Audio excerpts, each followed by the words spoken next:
Shalom saudara sekalian, salam sejahtera dalam kasih Tuhan kita Yesus Kristus. Kebenaran hari ini berjudul Merintis Jalan ke Surga. Saudara, kehidupan kekal yang berkualitas artinya dalam persekutuan dengan Allah di surga nanti harus dimulai sejak di bumi. Kalau di bumi memiliki persekutuan dengan Allah dengan baik, maka di balik kubur pun akan tetap memiliki persekutuan dengan Allah.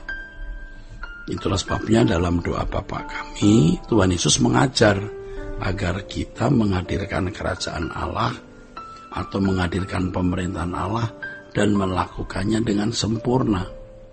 Sebab dengan menghadirkan kerajaan Allah dan melakukan kehendak Allah dengan sempurna, seseorang itu merintis hidup menuju ke surga.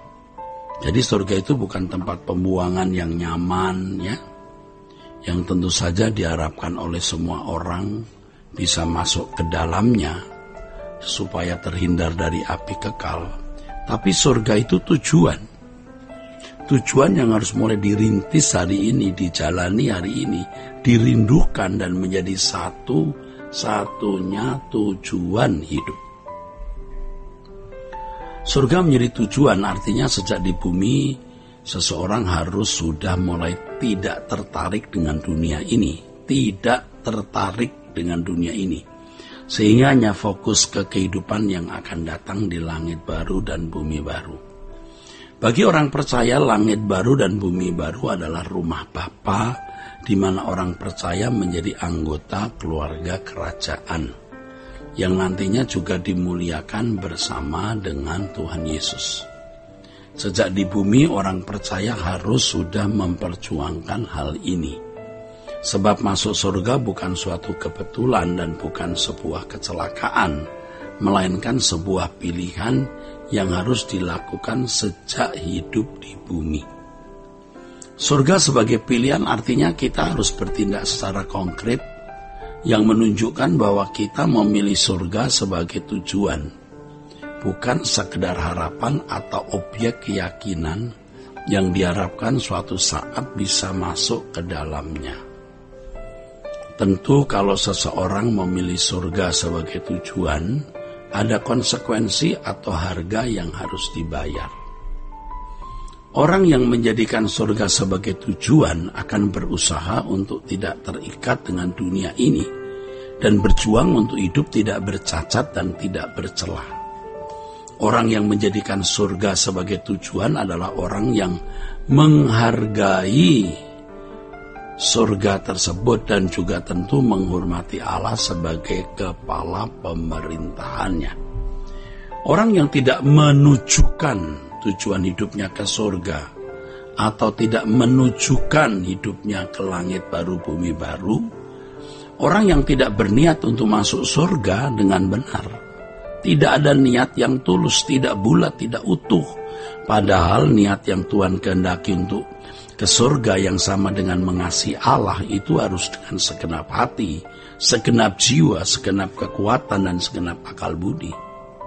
Orang yang tidak sepenuh hati mengasihi Allah, orang yang tidak sepenuh hati menunjukkan hidupnya ke kerajaan Allah, orang-orang yang tidak layak menjadi anggota keluarga kerajaan Allah, mereka juga tidak akan dimuliakan bersama-sama dengan Yesus.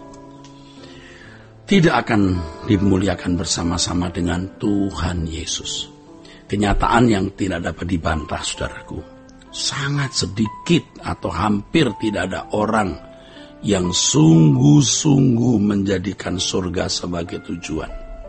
Banyak orang beragama hanya karena mau memiliki kehidupan nyaman di bumi dan memperoleh pencapaian achievement yang dapat membahagiakan hidupnya sementara di bumi. Ya, semua pikiran, tenaga, waktu dicurahkan untuk itu. Sementara surga dianggap sebagai tempat di mana dirinya akan ditempatkan tanpa menjadikan surga itu sebagai tujuan. Orang-orang seperti ini pada dasarnya menjadikan dunia ini tujuannya, bukan surga. Nah, berhubung semua orang memiliki pola berpikir seperti itu, maka pola berpikir yang salah tersebut sudah dianggap sebagai kewajaran, suatu kewajaran standar hidup pada umumnya. Padahal itu sebuah kemerosotan dari kehidupan iman Kristen yang seharusnya menjadikan surga itu sebagai tujuan.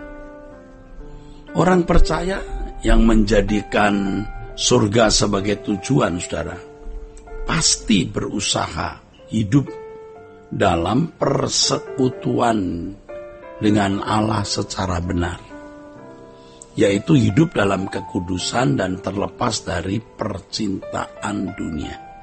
Pasti, kenapa? Ya, orang yang benar-benar menjadikan surga tujuan akan mulai menjalani hidupnya di bumi ini dalam persekutuan yang benar dengan Allah. Orang-orang seperti ini dapat dikatakan sebagai orang-orang yang menjalani hidup menuju kerajaan surga dalam kepastian. Sehingga masuk surga itu bukan satu keyakinan, saudara, tetapi pengalaman konkret, sehingga tahu, bukan sekedar meyakin, tapi tahu dirinya layak masuk kerajaan itu. Masuk langit baru, bumi baru sebagai anggota keluarga kerajaan Allah. Jadi kalau orang sejak di bumi tidak hidup dalam persekutuan dengan Allah, itu hidupnya tidak berkualitas. Di balik kuburnya pasti tidak akan bersama-sama dengan Allah. Artinya terbuang ke dalam api kekal. Dengan demikian setiap individu sebenarnya sudah bisa memetakan, mapping kehidupan kekalnya sejak masih di bumi ini. Sehingga keselamatan adalah sesuatu yang pasti. Tentu bukan berdasarkan keyakinan semata-mata, melainkan kenyataan hidup, di mana seseorang yang ada dalam persekutuan yang benar dengan Allah, itu pasti merasakan, saudaraku, bagaimana perasaan Allah terhadap dirinya. Dan itu bukan hanya membangun keyakinan masuk surga, tetapi kepastian berdasarkan pengalaman, bukan kepastian berdasarkan keyakinan semata-mata. Saudaraku sekalian, jadi keyakinan itu masih bersifat spekulatif. Tetapi kalau pengalaman konkret dengan Allah itu kepastian yang benar. Pemetaan atas masa depan dalam kekekalan setiap individu itu sesuatu yang real, natural, dan benar-benar dialami.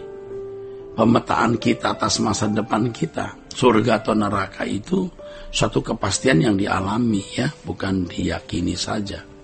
Rusaknya hidup kekristenan ketika kehidupan Kristen yang seharusnya merupakan realitas yang harus dijalani hanya diformulasikan dalam pengetahuan teologi, dalam sistematika dogmatika, dan teori-teori secara tertulis maupun lisan. Teori, bukan pengalaman real.